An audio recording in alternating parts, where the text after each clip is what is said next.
State of Ohio versus William Mozingo Jr., CR 2023-10-3522. We are set for trial today. He is here with his attorney, John Grevin, on behalf of the state, Assistant Prosecutors Jamila Mitchell and Emily Williams. And we were getting ready to select a jury. It's my understanding that the parties may have at least reached an agreement as to what charges defendant would plead to, with free to argue, and also a discussion has been made about going ahead and doing the sentencing today with a break in between plea and sentencing. Prosecutor Mitchell, what charges would he be pleading to if he entered a plea today? Thank you, Your Honor. Your Honor, if the defendant enters a plea of guilty today, the state is going to move the court to dismiss counts 9 and also counts 11 in the supplemental indictment. All right, and he has pleaded the remaining charges? Yes, Your Honor, and it is free to argue. The state will be asking for a minimum of 25 years in prison. All right, Attorney Grevin? Okay. Your Honor, I'm so sorry. There's also the other case, the escape charge. Thank you. I didn't call that one because that one wasn't set for trial today. Your Honor, I can give you the case number. I have it here. Okay. That case is also CR 2023-10-3527. Same defendant and prosecutors and attorneys. The charge in that is escape felony of the 3rd degree. Attorney Grevin. Thank you, Your Honor, and good morning, Judge. We, being myself and Mr. Mozingo, spent a considerable amount of time. Make sure the mic is picking you up, please. Right. Over the past 2 weeks, going over things. I've had several discussions with Jamila. We had an opportunity to meet with the court last week. We are prepared for trial, as is, I'm sure, the state of Ohio. However, my client has decided to enter a plea of guilty. Part of that reason is he does not wish to have the victim go through testifying in this situation. I would ask the court to inquire of him. All righty. Mr. Mozingo, you've heard the statements of your attorney. Yes, ma'am. It's my understanding you intend to enter a plea of guilty today. Is that correct? Yes, ma'am. Okay. So the charges you'd be pleading guilty to, 2 counts of kidnapping. Those are both felonies of the 1st degree. They carry a potential penalty of 11 to 16 and a half years in prison under the Reagan-Tokes Act. That would be the indefinite sentencing portion. The minimum is 3, the max is 11 plus the tag on. You understand that? Yes, ma'am. All right. And the felony 2 felonious assault is 2 to 8 years, so the maximum would be 8 to 12 on each of those counts. You understand that? Yes, ma'am. Okay. And then there are 5 counts of the felonious assault. The abduction and the strangulation are both felonies of the 3rd degree. They carry 9 to 36 months in prison and up to a $10,000 fine. Do you understand that? Yes, ma'am. Okay. The felony 2s are up to a $15,000 fine. Felony 1s up to a $20,000 fine. Do you understand all that? Yes, ma'am. Okay. So, you know there's no agreement as to sentencing, correct? Yes, ma'am. Okay. And let's make sure that the mic is also picking him up. There's a second mic there that he can use, or however you guys want to proceed with that. All right. Okay. There's no agreement as to what the sentence is going to be, correct? Yes, ma'am. You've had enough time to discuss this with your attorney? Plenty. And are you satisfied with his advice and handling of your case? Yes, ma'am. Okay. So when we look at the charges, this is a violent offender charge, so you would be required to register under the violent offender registry. You understand that? Yes, ma'am. Okay.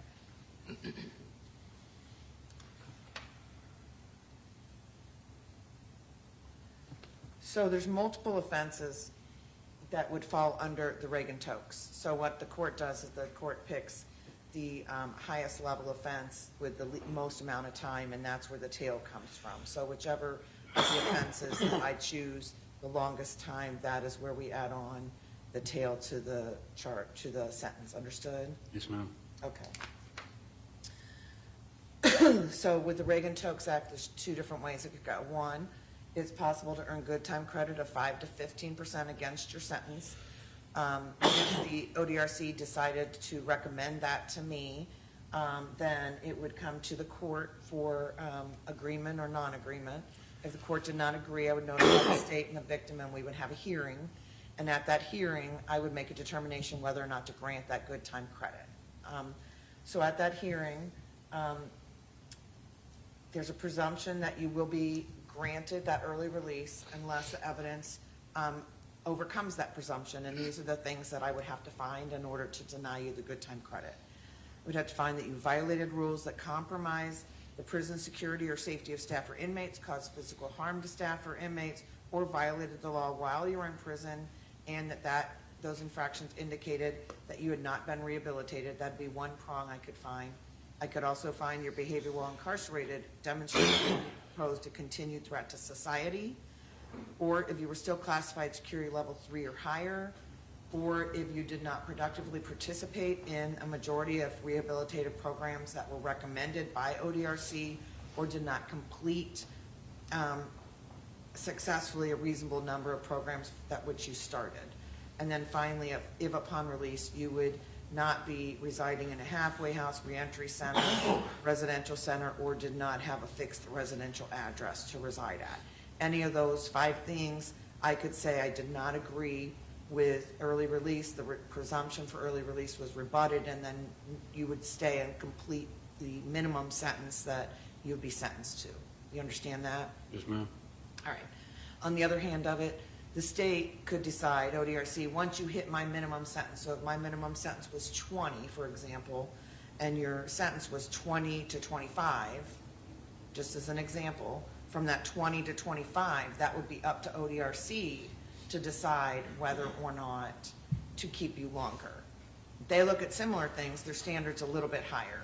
So they would look at whether you violated rules that compromise prison security or safety of staff or inmates, caused physical harm to staff or inmates, or violated the law while you were in prison. Those infractions indicated you had not been rehabilitated and that your behavior demonstrated that you continued to pose a threat to society. So that would be all one prong. The second thing they could look at is whether you were in extended restrictive housing at any time of the year prior to your release, or if you were security level 3 or higher. So as you know, when you go to Lorraine, everybody starts out as a security level 3. So you'll be a security level 3 to start. And then the question is whether you can move off of that level 3. And that would depend upon your behavior while you're there and all the other factors that they take into account. So if you're still a security level 3 at 15 years, that's problematic. That means you're not doing anything, to change while you're there.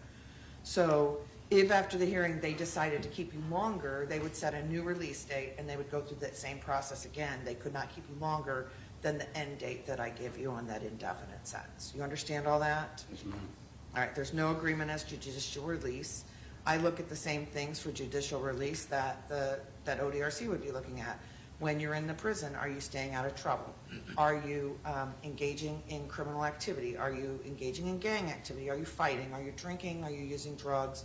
Are you being disrespectful to the guards? All of those things are things that I would look at, and whenever that happens, you get written up for it. So when you get written up for it, there's a record of it. So then I look and I see all of that record, and I decide whether or not enough time has passed and whether judicial is appropriate.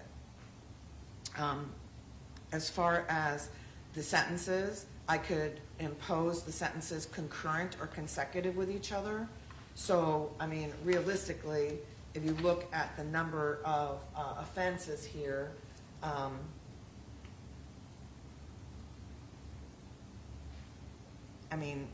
really, I could impose 50 years. Yes, You ma'am. understand that? Yes, ma'am. When you look at all the felonious assaults, if I maxed them all out and I ran them all consecutive. So I just want to make sure it's clear on the record you understand that my minimum sentence could be that high. Yes, ma'am. And I guess the state is requesting 25. Okay. Do you have any questions about any of the penalties that you're facing? None. Okay. I'm sure your attorney's done a good job reviewing all of that with you. Now, has anyone threatened you or forced you to enter into this plea? No, ma'am. Okay.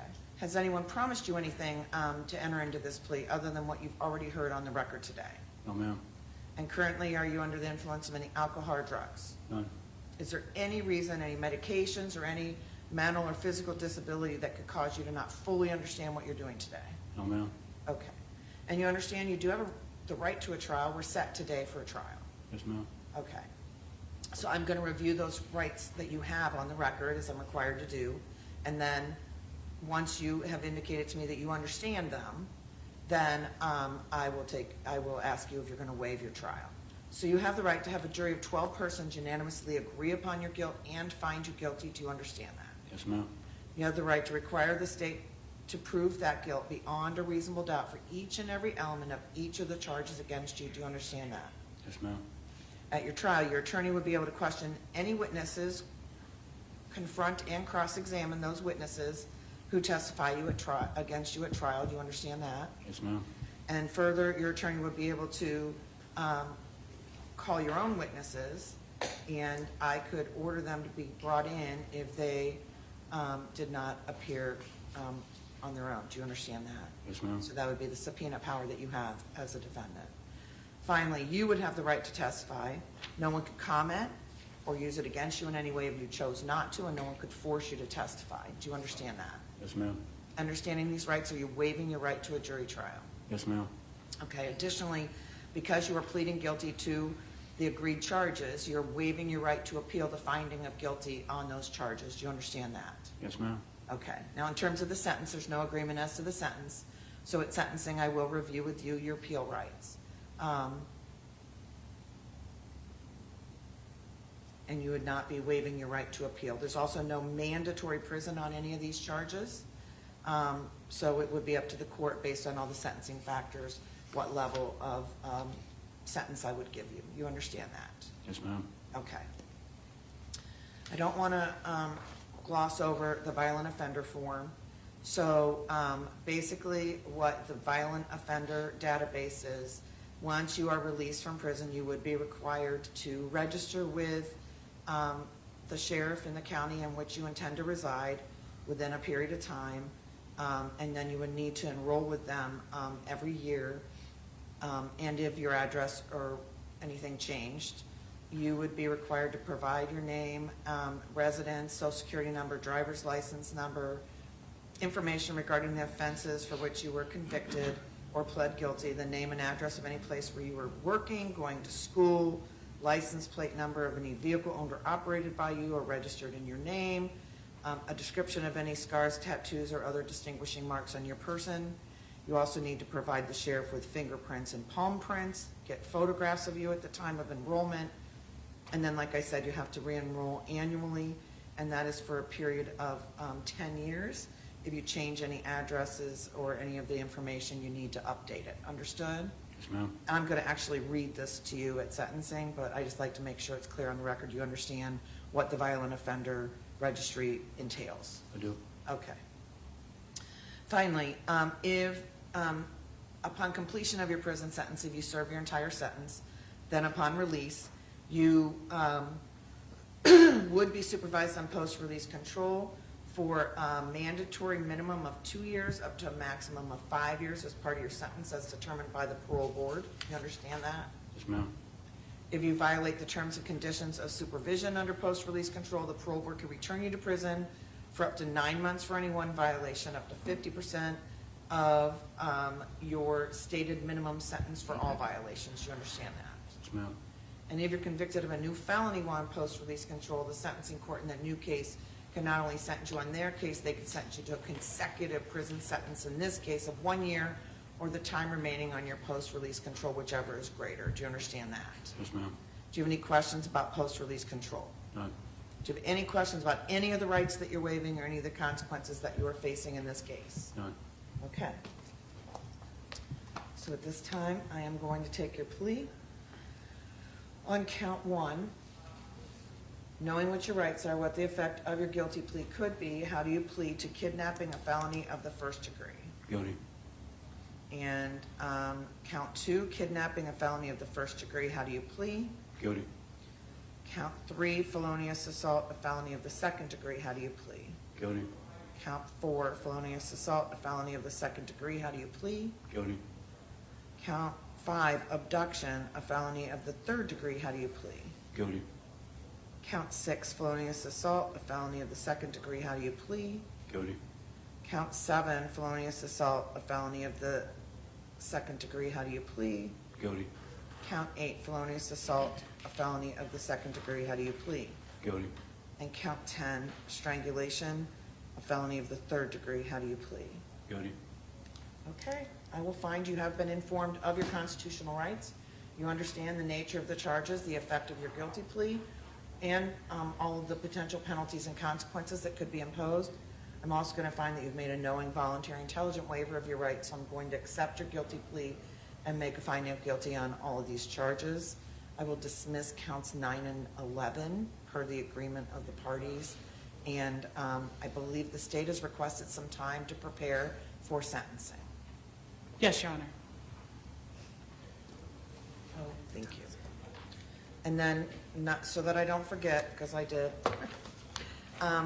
in case 2023-10-3527, the charge is escape, a felony of the 3rd degree. How do you plead to that case, sir? Guilty. Okay. So, is an hour appropriate? Can you be back at 11:30? Yes, Your Honor. All right. So we'll be back at 11:30. We'll take a break and give the state some time to prepare for sentencing. And then at 11:30, we will proceed with sentencing. Thank you.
Yeah, you may be seated.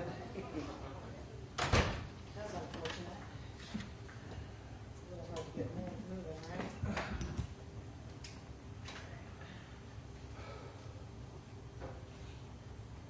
You guys still understand. I was gonna say, when I got hired in '97, my class was the tail end of 250 people got hired Yeah. from '94 to '97. I started in the prosecutor's office in '95, and all those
3522 and 2023-10-3527. We are here for sentencing this afternoon. He is here with his attorney, John Grevin, on behalf of the state, prosecutors Jamila Mitchell and Emily Williams, and I believe the victim is here. So, Prosecutor Mitchell, how did you want to proceed? Thank you, Your Honor. Your Honor, the victim, Chloe Jones, is present with her mother. We also have our victim advocate, Rachel Kane, present. It's my understanding that at this time, the victim would like a statement read by Rachel Kane for the court. At this time, we would wait until Rachel Kane does speak on the victim's behalf. Then the state would like to be heard. There's also several pieces of evidence that would have been presented at trial that we think is pertinent and should be shown for the court. Prosecutor Emily Williams will then play those few short snippets of videos of the defendant during this time of captivity for the court. All right. Rachel?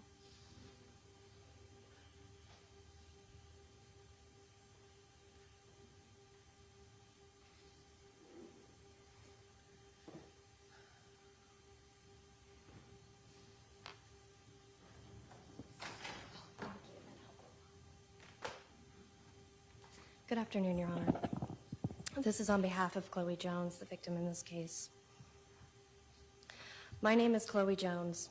A year ago, I was homeless and I came to you because you promised me shelter and safety. But that isn't what happened.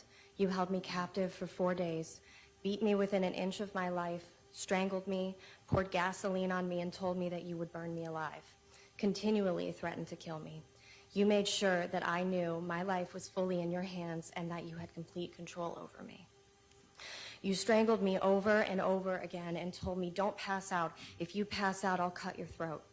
All that time, all I could think about was my son and that I would never see him again. In fact, you promised me that I would never see him again and that I would never make it out of this alive. You held me under the constant threat of death by holding a knife to my throat. What happened to me over the course of those 4 days has changed me forever, not only mentally, but physically. Because of you, I have a traumatic brain injury that I will forever suffer the effects of. Because of you, I battle anxiety and PTSD, night terrors. Even in my sleep, I get no rest. It is an effort just to go outside, constantly fearing that this will happen to me again. But know that I will continue to live my life. You no longer have power over me, and I am the one in control. After this day, you will go to prison, and I will go back to my son, my family, and those who love me. I will continue to grow and live and heal despite what you've done. Your Honor, he has done these horrendous things before, and he will do it again. I don't ever want him to have the opportunity to hurt another person. He needs to go to prison for as long as possible. 25 years is not enough. He will still be a strong man in 25 years and still capable of hurting another. No time will ever be enough, but Your Honor, I have faith that you will hear my story and the state's argument and make the right decision. Thank you. Thank you.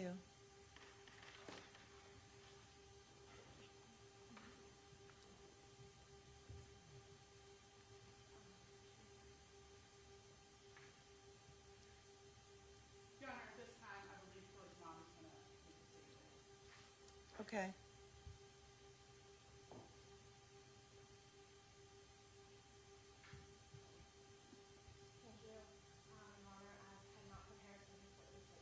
Okay, so we're going to need you to state your, first of all, make sure that that light is blue there.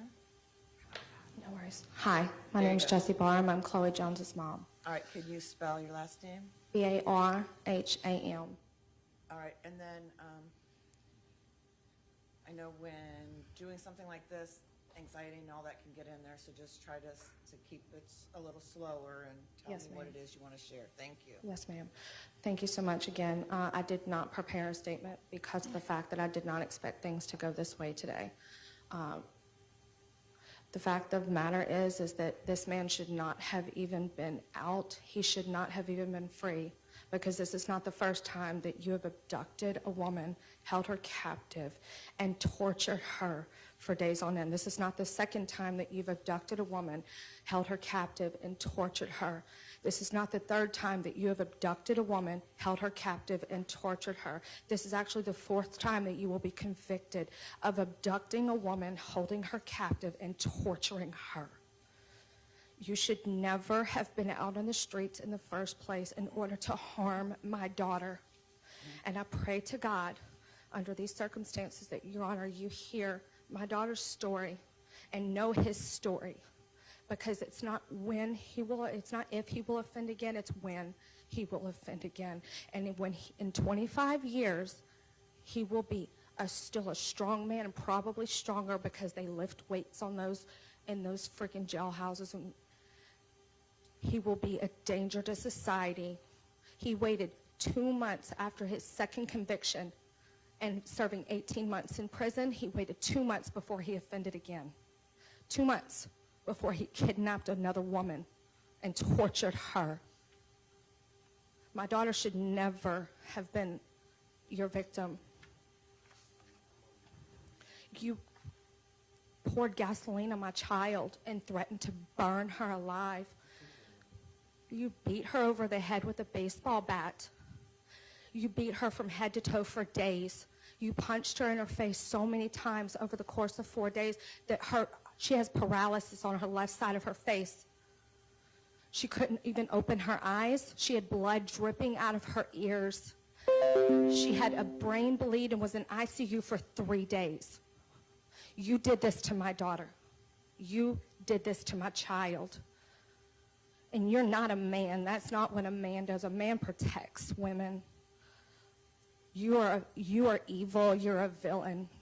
And you should never be allowed to see the light of day ever again, because you are a predator. You have an MO, and you've proven it time and time and time and time again. This will be your fourth conviction for the exact same offense. Oh, I'll say it again. Fourth time.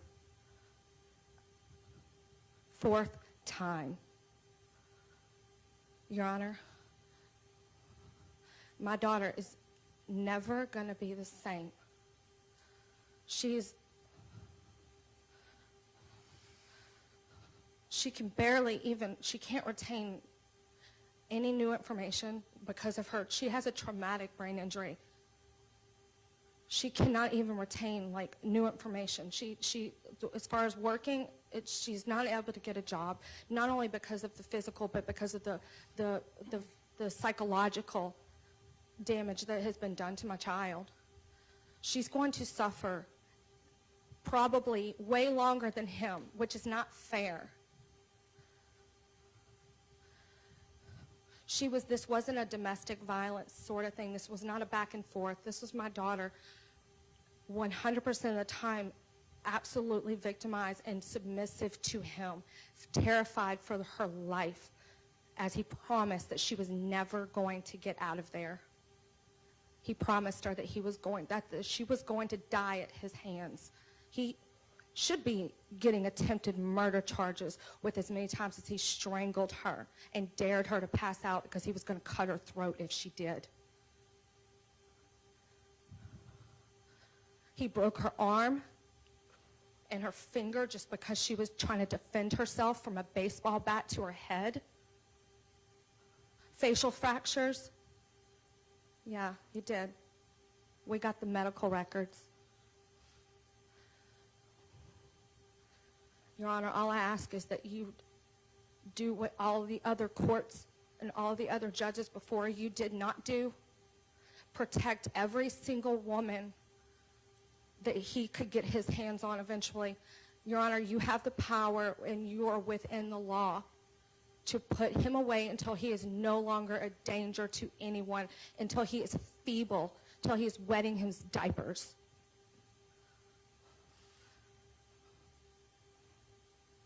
You don't scare me, William. Ma'am, just stay focused on talking to me, okay? Yes, ma'am. I apologize.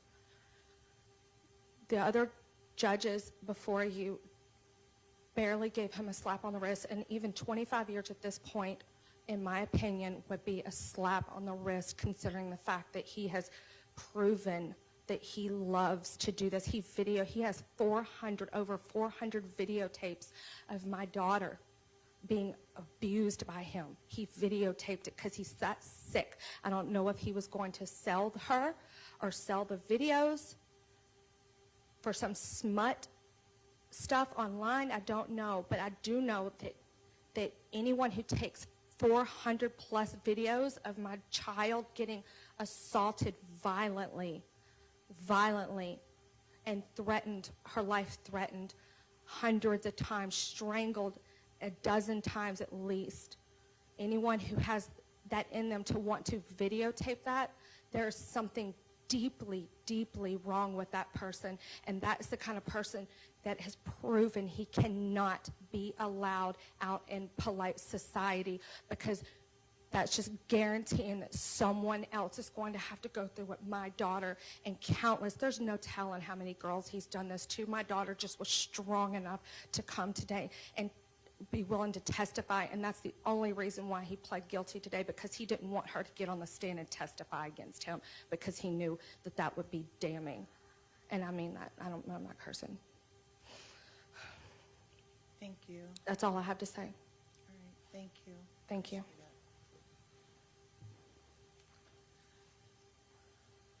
Prosecutor Mitchell? Thank you, Your Honor. Your Honor, the state's going to put on the screen a photo of Chloe Jones on the day that she was rescued, and the police responded in Akron to that garage.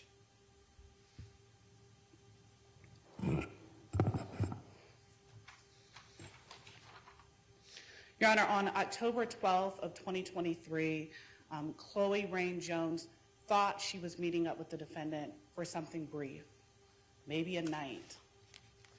Your Honor, that changed very abruptly. What initially was an encounter with William Mozingo, conversation in this garage owned by Mr. Mozingo's friends, Christine and Michael Scott, soon turned into a very aggressive speech and conversation. Chloe Jones was subjected to paranoia by the defendant and continual threats. Most importantly, her liberty was restricted by Mr. Mozingo very early on during her times in that garage. Your Honor, he started off agitated, and the state can say that with confidence because we do have those videos that were found and extracted from the defendant's phone. He took selfies and videos of himself as he berated Chloe Jones, as he threatened her, and eventually he restricted her from moving. After demanding that she not move and controlling her every step, the defendant assaulted Chloe Jones over the course of 4 days. What you're looking at, Your Honor, on the screen is Chloe as she had just emerged. Your Honor, we have temporary disfigurement as part of the Ohio Revised Code for serious physical injury. And Your Honor, the state submits to you, this is a prime example of someone who has suffered temporary disfigurement. She has one eye that is completely shut. The EMTs that dealt with her that day on the scene notated that she had pus in that eye. The other eye is almost nearly shut. As you can see, so much blood had accumulated in both of those eyes. There are videos on the defendant's phone that were extracted where he talks about her eye and then threatens to beat her in the other eye. Your Honor, as you can see, that's 2 separate beatings right there. Now, Chloe was seen at the hospital. She was admitted. She had a fractured nasal bone. She had a fractured bone in her hand. She had traumatic cephalohematoma. She had a traumatic brain injury, subdural hematoma, multiple contusions across her legs, her arms, her chest. She was swollen from the top of her head all the way down. If you look closely, Chloe appears to have a golden glow to her face. Your Honor, those are bruises to the entirety of both sides of her face and her cheeks. She suffered facial paralysis. She had bruising to both sides of her face near her ear, and her ear had blood in them. Your Honor, she was beat within an inch of her life. As Chloe's mom has stated, the defendant has been previously convicted of abduction in Adams County and Stark County. He was also most recently charged with kidnapping in Stark County in 2020, and he pled to aggravated assault, a felony of the 4th degree. We also think it's important to note that the defendant had escaped from CBCF. Prior to holding Chloe Jones captive, he was out on a warrant. We'd like to take just a second to thank the men and women of Akron Police Department for their efforts, for responding to the scene, providing Chloe Jones the help that she needed, for being aggressive in how they approached this case, for extracting all of the videos from the defendant's cell phone.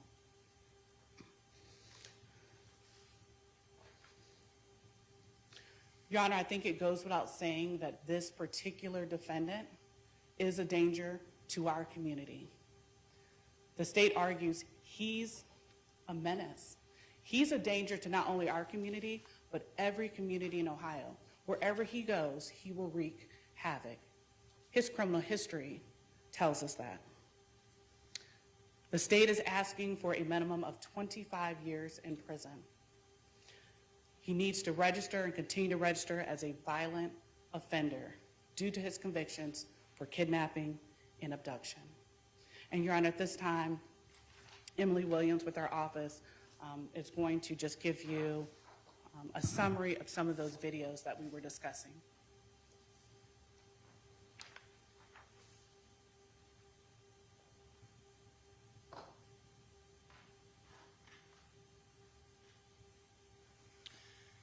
Yes, Your Honor. As Prosecutor Mitchell explained, these are videos that we extracted from the defendant's phone from an app called Alfred Camera, which we believe were being uploaded to his phone. These videos span from October 12th, 2023 through October 14th, 2023, so not the entire time that Chloe was in that garage, but the majority. I will also wanted to note that although we do have these videos, they are not the entirety of the day. So what we are going to show you are just snippets and a small segment of what Chloe had to deal with.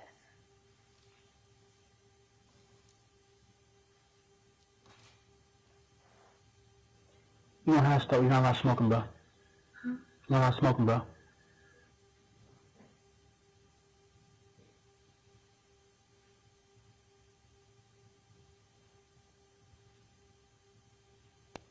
You don't have to stop. You're not allowed smoking, bro. You're not allowed smoking, bro. You light a fucking cigarette, I'm gonna beat your other eye shut. You don't get nothing. What'd you say? You don't deserve a cigarette, bro. Did you fucking pay me yet? Then you don't get no cigarette, bro. You don't get shit. From this fucking point on, you work for me, motherfucker, bro.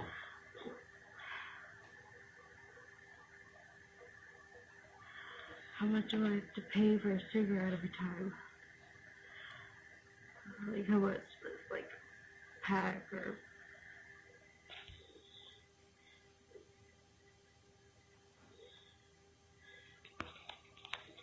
How much is a pack? You're not smoking, bro. I think you said I have to give you money for a cigarette. You know how I knew you were doing bullshit? Because you moved my phone. And Your Honor, I think it's important to note on that specific video, defendant states, "I'm going to beat your other eye shut." As Prosecutor Mitchell indicated, our belief is that the injuries occurred on different days.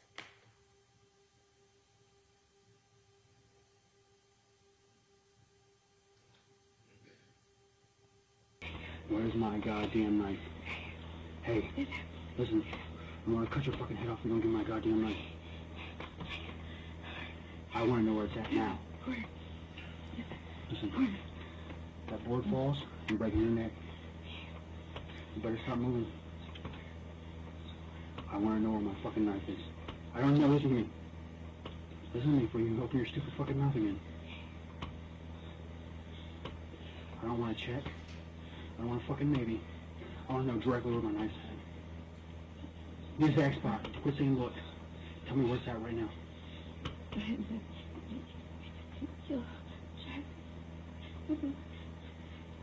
How'd I get there? Huh? Fucking bring it in, you stupid bitch. I'm gonna cut this time. I'm gonna keep fucking holding you and beat you to death, lady. Don't lie to me again.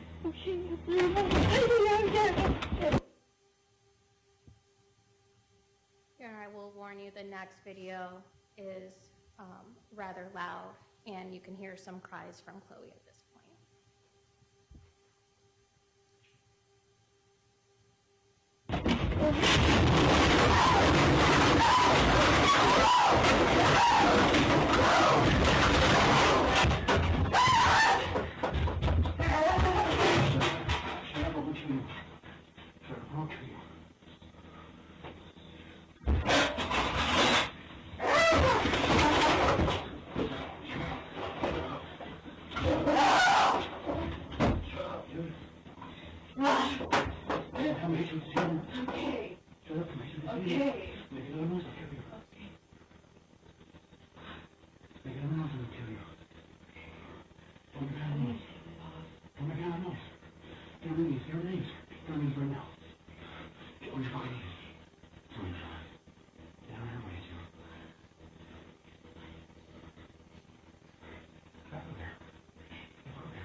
And Your Honor, just for context, the state believes that that is between the second and the third video is when they had fallen through the rafters. We believe that is part of when the defendant was strangling Chloe.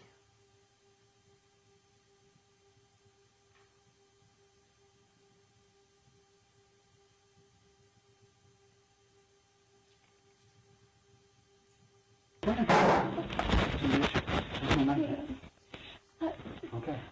The more you start, yes, I'm gonna light this shit, bitch. That's gas. What?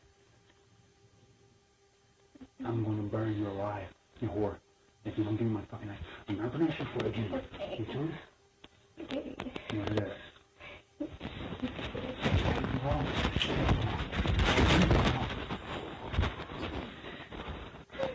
I want to know right now. Tell me right now.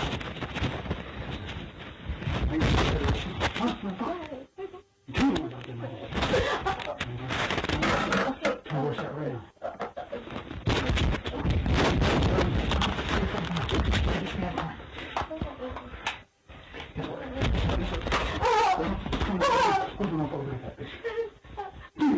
Right now.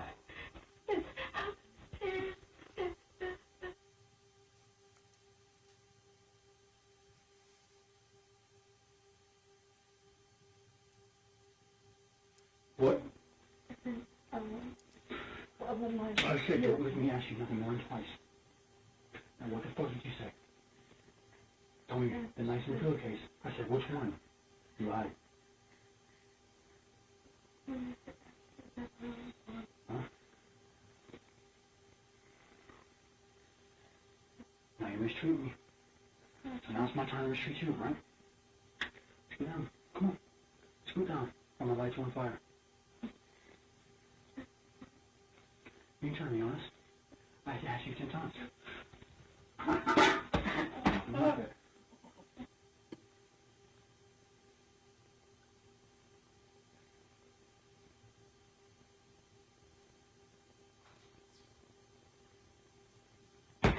That means where's it at? Okay. Don't answer. Don't fucking answer.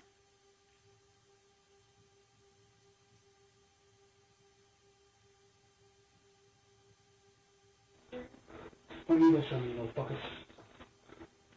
I said the black flag on my clothes. That's not what you said. My black flag was because it was not the brown one, it's the black flag. That's not what you told me. That's not what you told me, bro. You told me, you motherfucker, you said the pillowcase, you said the coat. Yes, can't start feeling the things so black bag. Guess what? I'm about to dog you for that. I'm about to dog you. I was just saying something. I'm tired of the black bag. The brown one. You fucking lied to me again. Guess what? Guess what? I got everything here to cut your stupid ass up. Push in that box. Just sit in that box, stand up. And then all this duct tape is shut. Guess what? Put it back. You know how long it's been there? 30 years. 30 years. You'll be there fucking mummy, bitch. And I'll be out fucking killing other people making a living life. Since you won't fucking lie to me. Shut your whore ass mouth. You just don't let another fucking word come out of your dumb ass mouth. You're fucking stupid.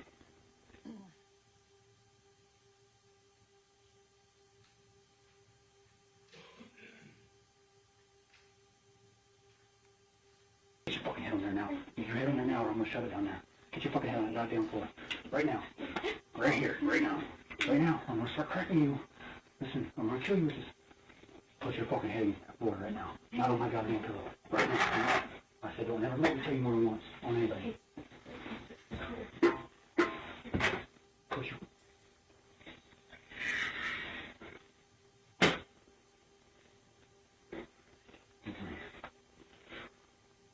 Don't fucking lie to me.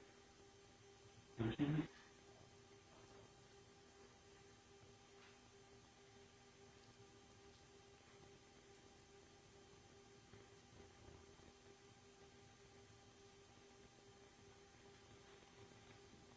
No, I'm killing your kid. Understand that? You just killed that kid, bitch. I fucking told you again. Don't you lie to me. And what'd you say? What'd you say?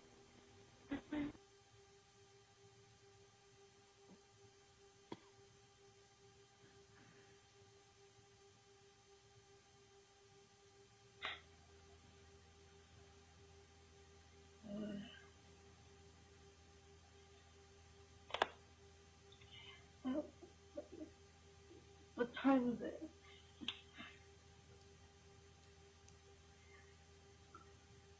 $3:30.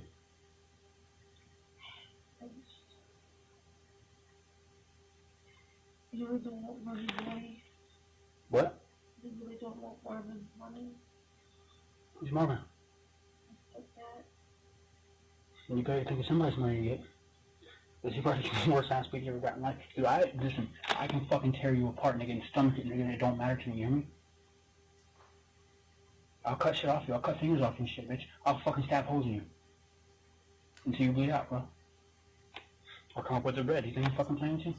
Not at all. Not at fucking all. Let me show you something. Let me show you something, motherfucker. And lastly, Your Honor, You wanna talk about serial killers, nigga? You're sitting there telling one, you stupid bitch. You're sitting there talking to one, nigga. You're sitting there trying to tell me about serial killers and shit, bitch. How many fucking goddamn people I'm killing?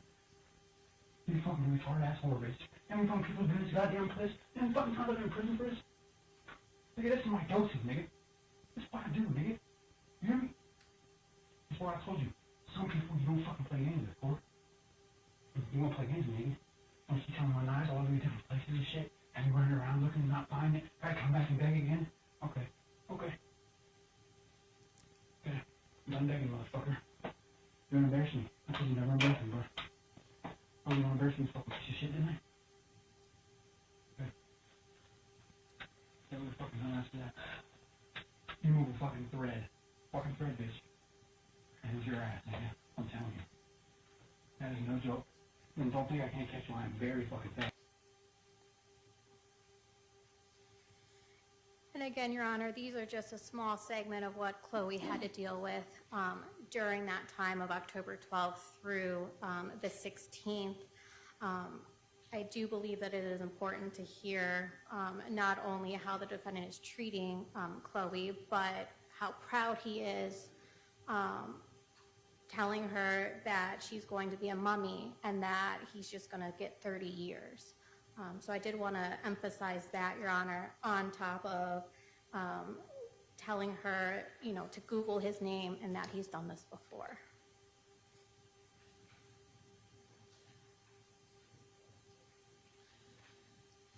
So, Prosecutor Mitchell, there are 5 counts of felonious assault. Can you articulate for the court why you would be seeking, or which you would be seeking to be served consecutive versus concurrent? Because obviously we can't get to 25 years with the kidnapping alone. Your Honor, I'm sorry. Before we get to that, would the court ask the state if they would agree, so we don't need to argue the kidnappings and the abduction?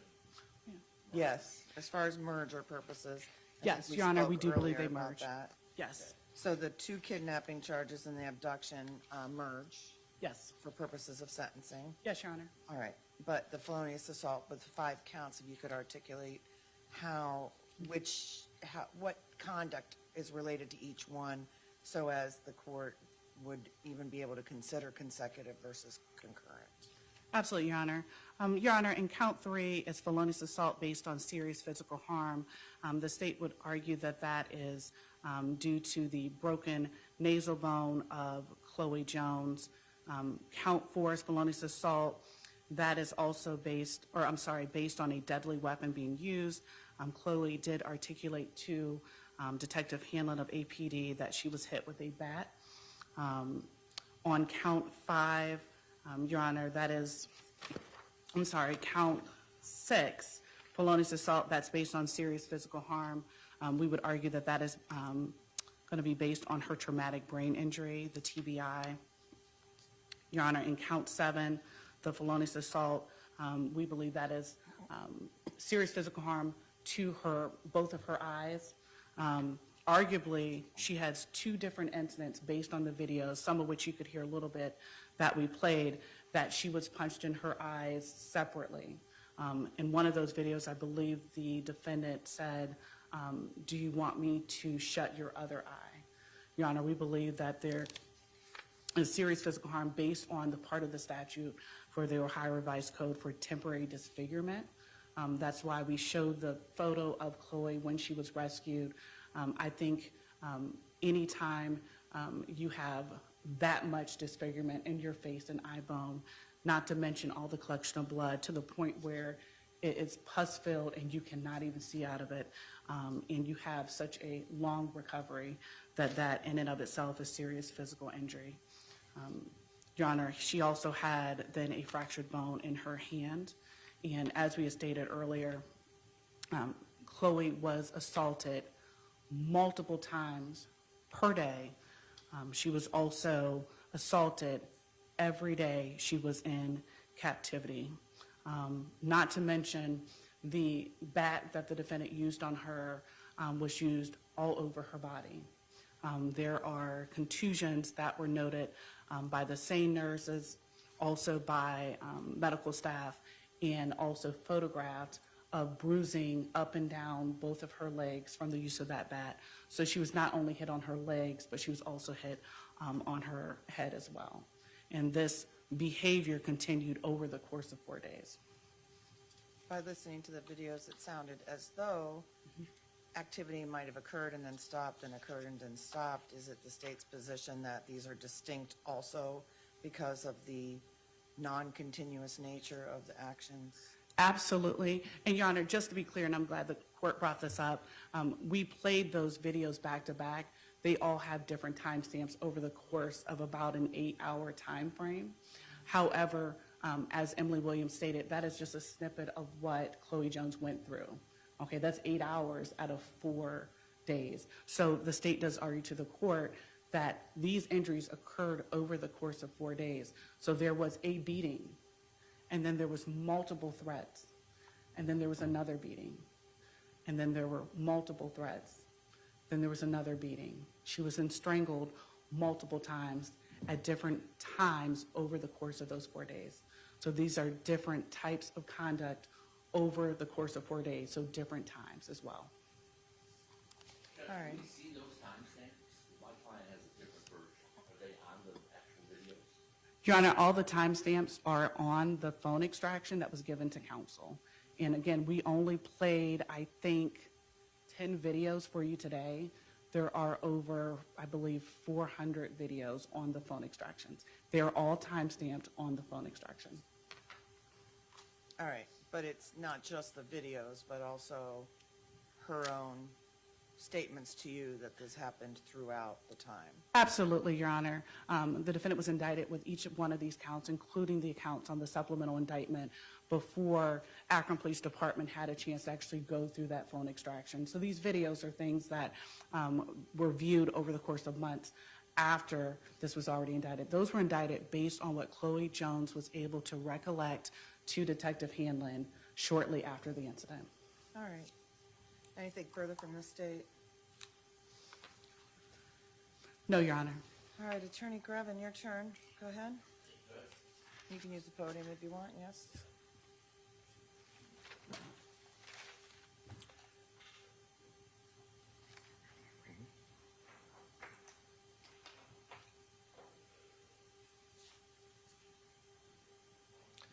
Judge, first of all, we are not disputing he entered pleas of guilty to the kidnappings and the abduction, so we are not disputing that she was held against her will for a portion of this event. We are not disputing that she did suffer serious physical harm. What I will tell you a little bit differently, Judge, if you see the very first video that they showed where Mr. Mozingo was talking to her about payment, are you going to pay me for that cigarette? Are you going to pay me for that cigarette? The bottom line here, Judge, is Mr. Mozingo did not promise her that if she came with him, he would provide safety and security. He promised her that he would provide methamphetamine. So at least at the beginning of this, and if you look at the victim's statements throughout this and her statements to the hospital, this started out as a totally consensual, there was no issue because frankly, they're both getting high together. At some point in time, it goes south and things change. So when you watch those videos and when he calls her a bitch and when he calls her a whore and when he says he's going to cut her head off and all kinds of things like that, that still does not change, I don't think, the illegal analysis that you have to do. So we've already, I believe, agreed that the two kidnappings and the abduction, they would merge for the purposes of sentencing. They talk about the felonious assaults being the various different injuries. She did have a broken fifth metacarpal on her left hand. She did have a broken nose. She did have a subdural hematoma. But to say that they happened at different times over the course of 4 days, or we would say 3 days, but regardless, I don't think that they can show that that happened. I mean, frankly, Judge, if these injuries happened when my client hit her with a baseball bat and that caused her broken nose and she's trying to defend herself and that causes the broken wrist and that causes a subdural hematoma, that's one animus. So if he slapped her on day 2, that's not a felonious assault. And if these injuries happened with the one beating with the baseball bat, that's one count of felonious assault. And I think the burden is on the state to prove that these injuries happened from separate times. Even if she was assaulted, misdemeanorly assaulted on these various different days, they have to prove that the various kinds of serious physical harm that she suffered resulted from separate animus, not at the same time. And I don't think they can show that, even if the court chooses to believe that this assault took place over a couple of days. I don't think legally that they've shown that. I think the most important video that they showed was, I think it was the third one where Emily said was going to be very loud. What happens in this situation, Judge, is they are living in a garage, and there are beams 10, 12 feet up in the air, and there's plywood on those beams, and that's where they would sleep. The video that you saw, video number 3, is at one point in time, and Chloe admits this to the cops, she admits it all over the medical records, that collapses, and she falls down without able to brace herself from 12 feet up in the air. So, do injuries come from that? Well, again, I think the burden is on the state to show that these are all separate animus.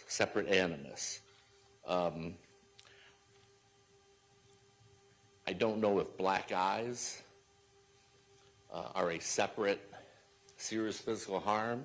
I do know that if you've ever broken your nose or seen anybody with a broken nose, the eyes are impacted the same way. Judge, he does have a record. We've discussed that. You know that. What I'm asking the court to consider is, on the kidnapping, because he has the priors, give him 11 to 16 and a half. On the felonious assault, you know, Chloe's mom said he pled guilty because he didn't want to hear her testify. In a way, that's true, but he pled guilty because he didn't want her to go through what would probably be the worst day, which is definitely the worst day of her life, frankly, on national television. I think he deserves credit for not letting her do that. I would ask you to give him 5 years on the felonious assault, and I do believe that they merge, and then 2 years on the escape. If you run those consecutive, that is 18 to 23 and a half. I think it's appropriate in this case. I think, you know, people that murder people, Judge, in the state of Ohio, get a chance to get out at 15 years. I think a sentence of 18 to 23 and a half is appropriate. I would ask you to merge those felonious assaults because I don't think the state has met their burden to show that there was a separate animus, and it is their burden. They have not done that. And again, 18 to 23 and a half, I think by that time he will be well into his 50s. That's what I'm going to ask the court to sentence him to. What about the strangulation charge? Count 10. He pled to it. I would ask you to run that concurrent because I think the strangulation kind of is part of the felonious assault. I mean, or that would be the one separate thing. It would be a different animus for the strangulation than it would be for the serious physical harm on the felonious assault.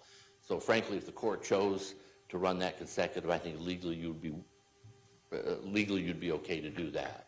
But I would ask you to fashion a sentence of whatever you see fit for 18 to 23 and a half. Thank you. Thank you. Did your client wish to say anything? All right, let's make sure the mic is to it and.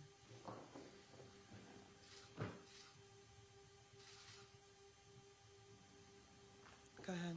Yes, ma'am. First, I would just like to apologize to the court for taking up everybody's time and resources for the situation I've placed myself in and this court.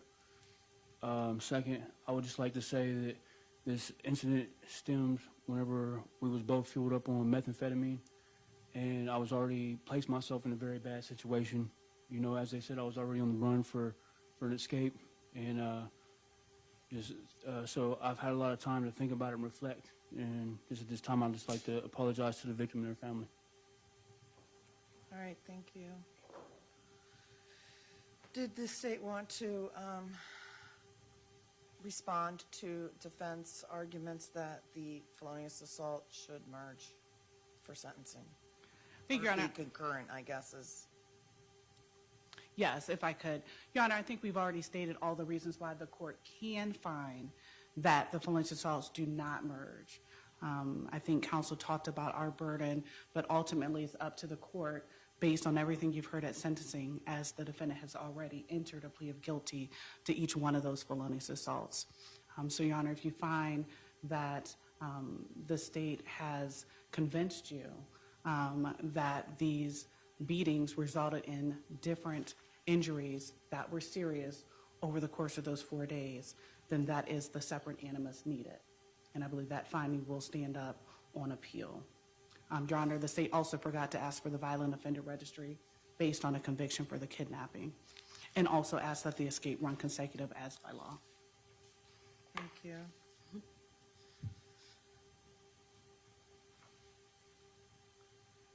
Attorney Grevin, anything further? No, like I said, I don't think they can point to what caused what. And because of that, I think serious physical harm is serious physical harm. I mean, you know, Judge, if I shoot somebody 3 times, that is 3 times can be 3. I guess technically 3 times felonious assault, but it's 1 act. They would have to merge. They'd have to be concurrent. If you do it on 3 separate days and run those consecutive, but I don't think that they've shown, and it's their burden, that whatever caused these serious physical harm, that one happened on a Tuesday and one happened on a Wednesday and one happened on a Thursday, they are not able to do that. So if they can't do that, I think that these necessarily need to be concurrent. And that's all, although I would ask the court, could you just come up sidebar real fast? Yeah, over here. Yeah, because we have the court reporter.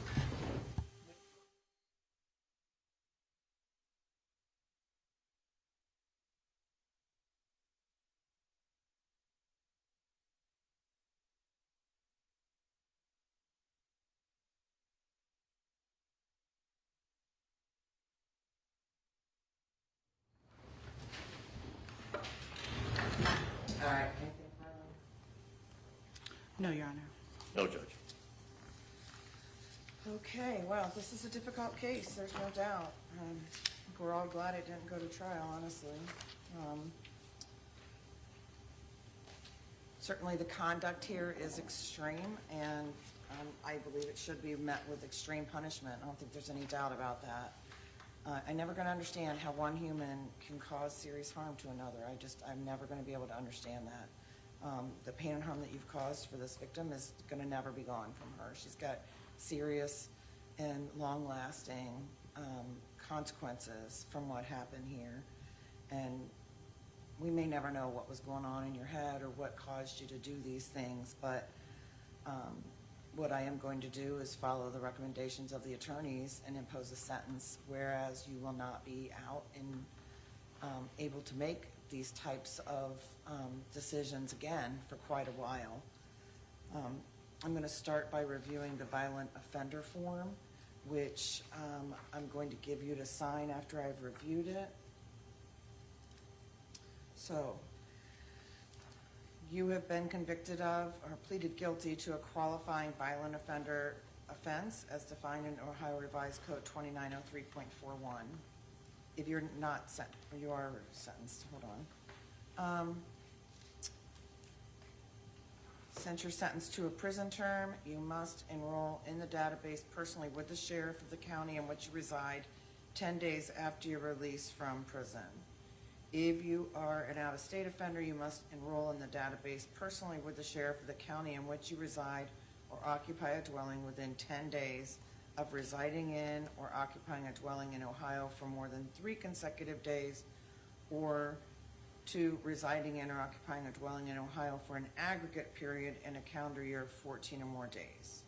You are required to provide the sheriff certain information, including your full name and any alias you use, your residence address, your social security number, any driver's license number or commercial driver's license number or state identification card number issued to you, information regarding the offense of which you were convicted or pled guilty, the name and address of any place where you were employed, the name and address of any school or institution of higher education you attend, the license plate number of each vehicle owned or operated by you or registered in your name, the vehicle identification number of each vehicle, and a description of each vehicle, a description of any scars, tattoos, or other distinguishing marks on your person.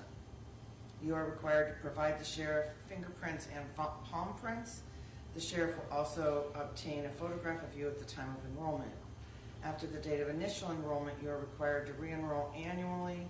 You must update and or amend any of the information described above that is changed, and provide any additional information requested at the county sheriff's office within 10 days of the anniversary of the calendar date on which you initially enrolled. If you change your residence address during the 10-year enrollment period, you shall provide written notice of that change to the sheriff with whom you most recently enrolled, and to the sheriff in the county in which you intend to reside within 3 business days of the change of address. You are required to comply with all of the above requirements for a period of 10 years.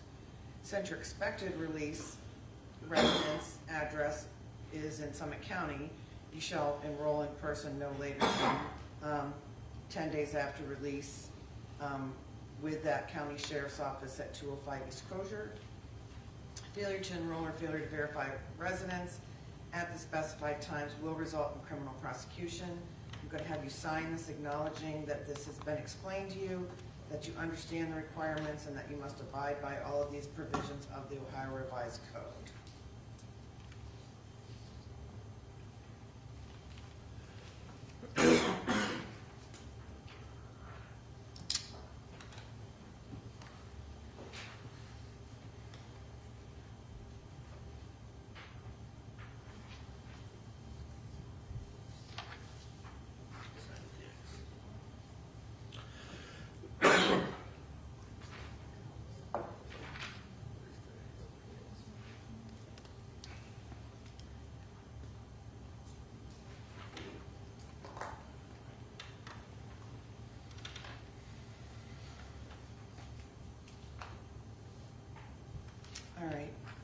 get you a copy of that before you leave today. So when I am making a decision as to sentencing, I have to review the seriousness and the recidivism factors set forth in the revised code 2929.12. Clearly, and when we look at the seriousness factors, the victim suffered serious physical, psychological harm. And when I look at the recidivism factors, at the time that this happened, you were under post-release control for an earlier offense. You had a history of criminal convictions. You were out on a warrant at the time. And despite prior attempts to rehabilitate you, you engaged in the same behavior that you'd previously engaged in. And so I will find that both the seriousness and the recidivism factors weigh in favor of a prison sentence in this case, which I think is no surprise to anyone. Based on all the facts and circumstances and consideration of those relevant sentencing factors, considering the statement of the victim and the victim's family, the state, the defense, your statement, applying the minimum sanction, I'm determining will protect the public and punish you without imposing any unnecessary burden on state and local resources. And again, analyzing all the factors I'm required to analyze, I am going to impose the following sentence. So on counts, I will find that counts 1, 2, and 5 do merge for sentencing purposes. And on those counts, on count 1, I will impose a sentence of 11 to 16 and a half years under the Reagan-Tokes law, and I will review that with you again in a minute. Because that is going to be the longest sentence that I impose, that will be the one that will carry the Reagan-Tokes tail. On counts 3, 4, 6, 7, and 8, all felonious assault counts, I am going to find that at least 2 of those are separate offenses. When I look at the TBI that was suffered and the injuries to her eyes, clearly there was enough of an impact to cause that type of injury. And then we've got the testimony of going to hurt your other eye. We've got the videos demonstrating that, and all those factors. I would consider any head injuries to be one serious physical harm, which would warrant a separate sentencing for purposes of everything. And then also we have the use of a bat, which is a deadly weapon, and then also we have the fractures in her hand and the bruises all over her body. I mean, I just don't see how bruises can be developed in different stages if they didn't happen in different stages, and that was what I was told today, is that the bruises were in different stages of development. So I'm going to impose a sentence of 5 years on count 3 and 5 years on count 4. On count 10, and counts, I guess I should be more specific. On count 6, 7, and 8, I'm going to impose 4 years. I'm going to state that those 3 counts can be sentenced separately, but those will run concurrent with each other, but consecutive to counts 3 and 4, which will be consecutive. So we have 11 and 16 and a half plus another 10. The strangulation is a separate offense. I don't know how anybody could possibly, the legislature went to the bother of creating a strangulation offense because of the fact that we have this activity occurring in our society right now where people think it's okay to strangle somebody. For that offense, I'm going to impose 2 years, and I'm going to impose 2 years for the escape. So that comes out to 25 to 31 and a half years. I am going to run counts 1, 2, and 5. Obviously, we said that merges. Consecutive with counts 3, consecutive with counts 4, concurrent with 6, 7, and 8, and consecutive with 10. And then the escape on the other case is consecutive by law. I will find consecutive sentences are required by statute because, first of all, for the 2 count cases, because the escape must run consecutive, but also In the kidnapping case, I believe consecutive sentences are necessary to protect the public and to punish you, and they're not disproportionate to the seriousness of your conduct and to the danger that you pose to the public. And both of these offenses were committed while you were out on post-release control, and your history of criminal conduct demonstrates consecutive terms are necessary to protect the public. I will note, as you know, you're not allowed to use drugs or alcohol while you're in prison. You may be tested for that. We calculated your jail time credit on our break. There's 394 days of jail time credit will be added to your journal entry. That starts today, or ends today. So anything after today, ODRC will calculate for you. So if you go back and you want to check it, we calculate as of the end of today. I told you upon completion of your prison sentence and upon release from prison, for the felony 1, you will be supervised on post-release control for a mandatory minimum 2 years up to a maximum of 5 years as part of your sentence as determined by the parole board. There are, on the other charges, there are lesser offense or lesser sentences for PRC, but because we have the highest level offense, that is the one that will be imposed by them. And I did tell you what would happen if you violated post-release control. Do I need to review again what would happen, or did you understand? No, ma'am. All right, I also need to, on the record, talk to you about the Reagan Tokes, the 11 to 16 and a half. As I indicated, we take the 11, we cut it in half, and we add it to the end, and that's how you get the tail. I reviewed with you earlier today that it is possible to earn good time credit of 5 to 15% against your sentence. Would you like me to review with you again how you do that, or are you satisfied with what you've been told today? I'd like for you to review with me. Okay, so if ODRC recommends a reduction, it is presumed that you will be released at the presumed early release date. They would notify the court. If I don't agree, I would notify the state and the victim, and we would have a hearing. And at that hearing, I would have to find that the presumption was overcome in order to not agree to that. The factors I would look at to see if that presumption was overcome: did you violate rules that compromise prison security or safety of staff or inmates, cause harm to staff or inmates, or violate the law while you were in prison, and those infractions indicated that you had not been rehabilitated, or if your behavior while incarcerated demonstrated continued threat to society, or if you were still security level 3 or higher, or if you did not productively participate in a majority of rehabilitative programs that were recommended, or complete a reasonable number of programs that you started, or if you did not have a fixed residence address upon your release. Any of those reasons would cause me to pause, potentially find that the presumption for early release was overcome, and then you would serve your regular sentence, that was whatever the sentence was imposed. Alternatively, when we get to the 25 years, there's another 6.5 years there that ODRC could keep you if they chose, and they also have standard they need to follow. Once you get to the 25, I no longer have any control over that. At that point in time, they would be looking at, did you violate rules that compromise prison security or safety of staff or inmates, or cause physical harm to staff or inmates, or violate the law while you were in prison? Did that indicate you had not been rehabilitated and demonstrate that you continued to pose a threat to society? That would be one prong for them. So it is a higher standard for them.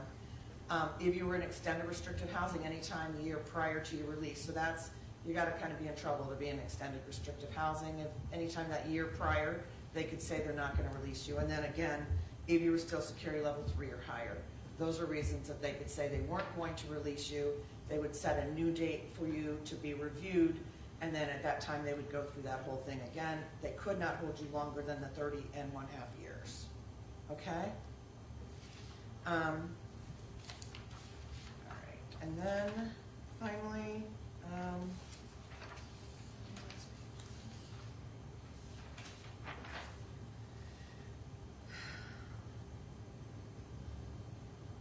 you do have the right to appeal the conviction, or actually the sentence in this case. You do that by filing a notice of appeal with the clerk of courts of the Court of Common Pleas within 30 days of the sentence. If you're unable to pay the costs of the appeal, you have the right to appeal without payment of those costs. If you're unable to pay counsel for the appeal, the court will appoint counsel without cost. If you're unable to pay for the cost of documents, necessary for the appeal. Those documents will be provided without cost. You have the right to a notice of appeal filed timely on your behalf. Would you like to appeal now, or would you like to talk to counsel first?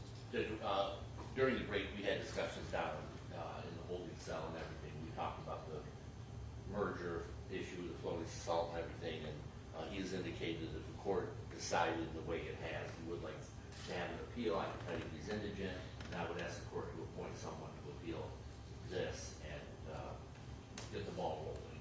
All righty, so we will appoint a lawyer to handle the appeal. It's a separate list, so I need to grab that. To do that, they will contact you in order to prepare for that.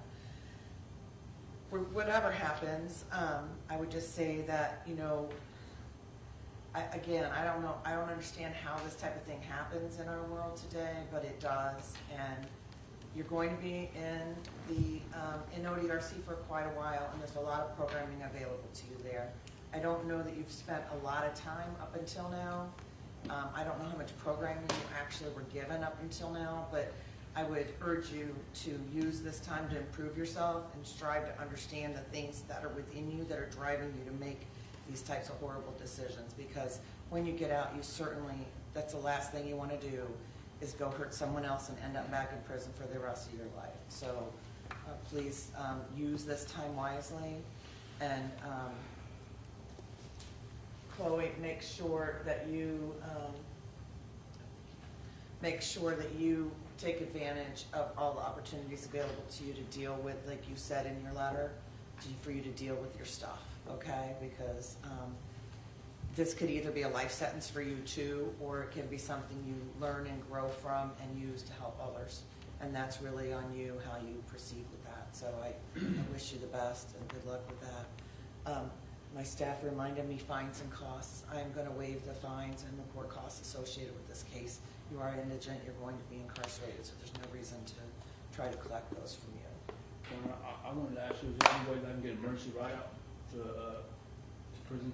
I've already been sitting in this county jail, I think 15 months now. So the way it works is we have to do the journal entry, and the jail has to have the journal entry before they can transfer you, but we will do our best to get that done quickly. We're not behind on our journal entries, so we should get it done probably by tomorrow. If the clerk processes it, it should be in there, and by the end of the day tomorrow, the sheriff, or the next day, the sheriff should have it, and then they schedule it from there, but I don't really have any control over that. But I can tell you that I'm sure that they would love to use your bed for someone else as well, so they do move people as soon as they can. All right. Anything further? No, Your Honor. No, Judge. All right. Good luck to you, sir. Thank you. Yeah, right.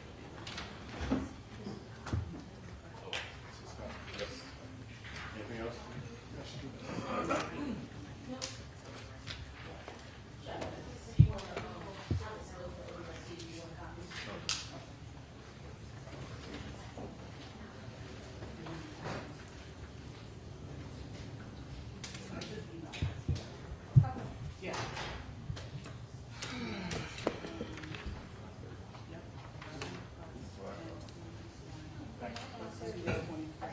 Good luck to you, Miss Chloe.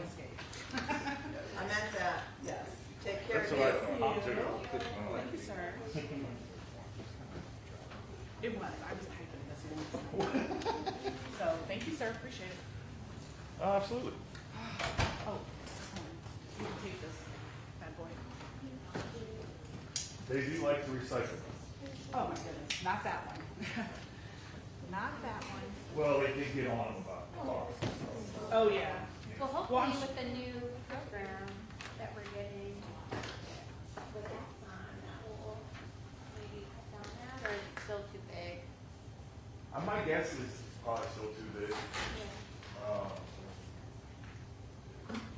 You know, some of these newer phones, you're talking Oh, yeah. 100 gig, 150 gig, you know, it's just, it's a